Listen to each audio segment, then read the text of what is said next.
Good morning, everyone. Today I am going to explain the chapter The Address, written by Marga Minco.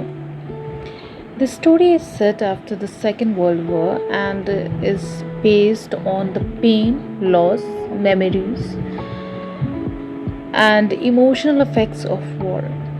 It tells us that material possessions are not as valuable as love, family, and happy memories.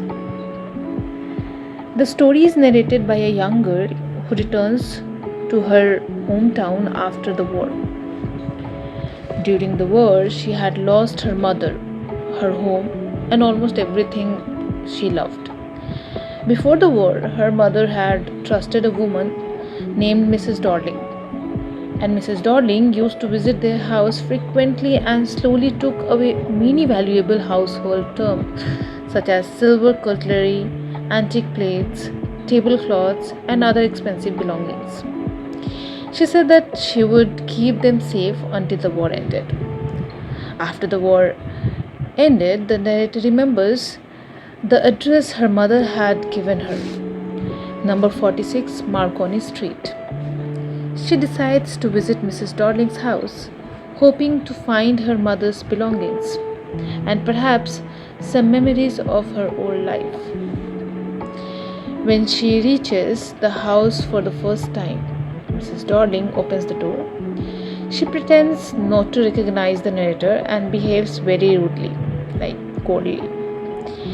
The narrator notices that Mrs. Dorling is wearing her mother's green knitted cardigan, and this makes her realize that woman still has many of her family's belongings. Mrs. Dorling quickly closes the door and refuses to let her enter. The narrator leaves feeling deeply hurt and disappointed. After some time, she gathers the courage to visit the house again. This time, Mrs. Dorling is not at home. Instead, her 15-year-old daughter welcomes the narrator inside. As she enters the house, she sees many familiar objects that once belonged to her family. She recognizes the silver spoons, antique plates, tablecloths, and furniture from her childhood homes. However, instead of feeling happy, the narrator feels uncomfortable. Those belongings no longer look special because they are placed in a strange house among strangers.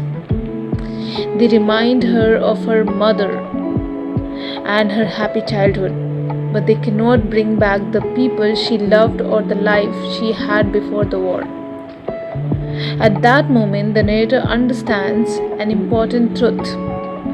Material things cannot replace love, family, or precious memories.